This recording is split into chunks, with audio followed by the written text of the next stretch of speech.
जो स्टूडेंट्स जिन्होंने court join कर लिया है या जो कोर्ट जा रहे हैं फ्यूचर में जुडिशियल सर्विसेज की एलिजिबिलिटी के लिए, कुछ चीज़ें हैं, कुछ पॉइंट्स हैं जो हम आपको सजेस्ट करेंगे, अपने ध्यान में रखिए। एक चीज़ तो जब भी आप कोर्ट जाइए कि आप कुछ टॉपिक्स पढ़ के जाइए और ये ध्यान में रख के जाइए कि हम कोर्ट में जाके कोशिश करेंगे कि उन चीज़ों को जानें। तो एक चीज तो आप मॉर्निंग में जब जाइए कोर्ट तो पढ़ के जाइए, ठीक है। और सिविल और क्रिमिनल दोनों में आपको नॉलेज गेन करना है, दोनों ही एरिया में आपको नॉलेज गेन करना है। ऐसा नहीं है कि आप सिर्फ किसी क्रिमिनल, जो आपको कोई एडवोकेट मिल जाता है आप उसके अंडर में प्रैक्टिस कर रहे हो। क्रिमिनल को भी ज्वाइन करिए, सिविल को भी ज्वाइन करिए, या जो दोनों में है आप दोनों को ज्वाइन कर सकते हैं। दूसरी चीज जो है, आप वहां पे लिटिगेशन में नहीं जा रहे हो, आप जा रहे हो जुडिशियल सर्विसेज की एलिजिबिलिटी के लिए। तो आपको ध्यान रखना है कि आपको अपना एरिया जो है डिसाइड करना है कि आपको किस एरिया में रखना है, ठीक है। अब जैसे एरिया आप कैसे डिसाइड करोगे? एरिया डिसाइड करने के लिए आपको एक डायरी तैयार करनी पड़ेगी। इस डायरी के अंदर आपको क्या करना है, आपने जो भी चीजें कोर्ट के अंदर देखी, ऑब्जर्व करी, उसको आप लिखते चलिए, ताकि इन फ्यूचर अगर आप भूल जाते हो कि क्या प्रोसीजर फॉलो किया गया था कोर्ट में, तो आप उसको फिर से पढ़ सकते हो। तो उसके लिए क्या तैयार करिए, सिविल के टॉपिक्स तैयार करिए, क्रिमिनल के टॉपिक्स तैयार करिए। कुछ आपको हम एग्जांपल देते हैं, जैसे कि सिविल के लिए आप टॉपिक तैयार करिए प्लेंट। प्लेंट के बारे में, प्लेंट को देखना, प्लेंट कैसे ड्राफ्ट करी गई है, प्लेंट जो है कहाँ फाइल करी जा रही है, कोर्ट में फाइल करी जा रही है कि फाइलिंग काउंटर में फाइल करी जा रही है, कैसे कोर्ट फीस दी जा रही है, प्रोसेस फीस कहाँ दी जा रही है, प्लेंट के साथ कौन कौन से डॉक्यूमेंट्स लग रहे हैं, क्या उसके अंदर डॉक्यूमेंट्स यानी कुछ एविडेंसेस दिया जा रहा है या नहीं दिया जा रहा है। उसके साथ साथ रिटन स्टेटमेंट, रिटन स्टेटमेंट के अंदर कौन कौन से डॉक्यूमेंट्स लग रहे हैं, क्या कोई एविडेंस दिया जा रहा है या नहीं दिया जा रहा है, ये चीजें देखना समझना। उसके बाद कोर्ट किस तरीके से पार्टीज का एग्जामिनेशन करती है, उसके बाद विटनेसेस को कोर्ट कैसे बुलाता है, सम्मन किस तरीके से सर्व होता है, अगर डिफेंडेंट अपने घर में नहीं मिलता है तो सम्मन को कैसे सर्व किया जा रहा है, कौन कौन से मोड्स हैं जिनके जरिए कोर्ट सम्मन्स को सर्व करता है, विटनेसेस को कोर्ट किस तरह से सम्मन्स करता है, किस तरीके से एक्सपर्ट की ओपिनियन ली जाती है किसी केस के अंदर।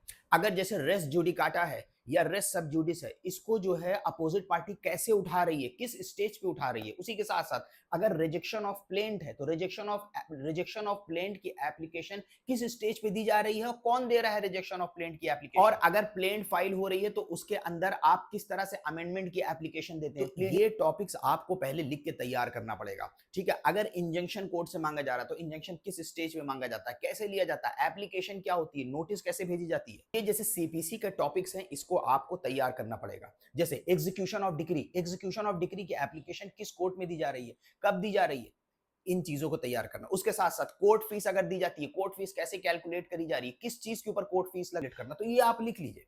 ये सारी चीज आप यकीन मानिए 3 साल के अंदर आप आसानी से समझ सकते हो, सीख सकते हो, अगर आपने एक टॉपिक तैयार कर लिया। उसी तरीके से क्रिमिनल का आप तैयार करिए कि अगर कोर्ट में कंप्लेंट होती है तो कंप्लेंट किस तरीके से होती है, कोर्ट में अगर कंप्लेंट हुई है तो उस कंप्लेंट को प्रोसिक्यूट कौन करता है, उस कंप्लेंट को डिफेंड कौन करता है, कोर्ट अगर चार्ज फ्रेम करता है तो चार्ज दिखने में कैसा होता है, और चार्ज जब फ्रेम करता है तो क्या जो अक्यूज्ड होते हैं वो कोर्ट में होते हैं।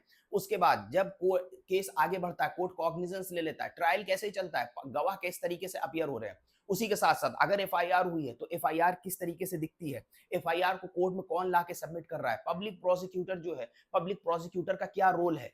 ये आप एक एक टॉपिक लिख लीजिए कि आज हम जाएंगे तो खाली पब्लिक प्रोसिक्यूटर को ऑब्जर्व करेंगे, पब्लिक प्रोसिक्यूटर क्या कर रहा है अगर किसी केस में कुछ किसी केस में। तो तो इस तरीके से आप एक एक टॉपिक लिख लीजिए कि आप कोर्ट में गए तो आपने उस दिन कोशिश करी जानने की, जो भी चीज आपको ऑब्जर्व हो रही है वो तो आपका एक्सपीरियंस बन ही रहा है, बन रहा है, उसको तो एक साइड में रख। आपने जो चीज लिख लिया कि आज मैं जाऊंगा कोर्ट में तो देखूंगा चार्ज कैसा दिखता है, चार्ज देख लिया, आज मैं जाऊंगा तो पब्लिक प्रोसिक्यूटर से मिलूंगा, पब्लिक प्रोसिक्यूटर से कुछ चीजें डिस्कस करूंगा कि देखिए क्या कोर्ट में जो चार्जशीट आती है आप सबमिट करते हैं, या जो आईओ होता है वो लाके सबमिट करता है। अब ये चीजें जो बेसिक बेसिक है, जो आपको बुक से नहीं पता चल पा रही, बेयर एक्ट से नहीं पता चल पा रही है, तो आप यकीन करिए कि ये जो 3 साल आपका होगा ये बहुत अच्छे तरीके से आप इस्तेमाल कर पाएंगे। इससे क्या फायदा हो रहा है आपको, इससे बहुत सारी चीजें आप जो लॉ में पढ़ोगे वो आप प्रैक्टिस से सीख रहे हो। समझ में आया? तो आई होप कि आपको इससे काफी क्लैरिटी आई होगी, और आपके जो डाउट्स होंगे पूछते रहिएगा, तो हम ऐसे ही वीडियो बनाते रहेंगे। Thank you everyone, have a good day.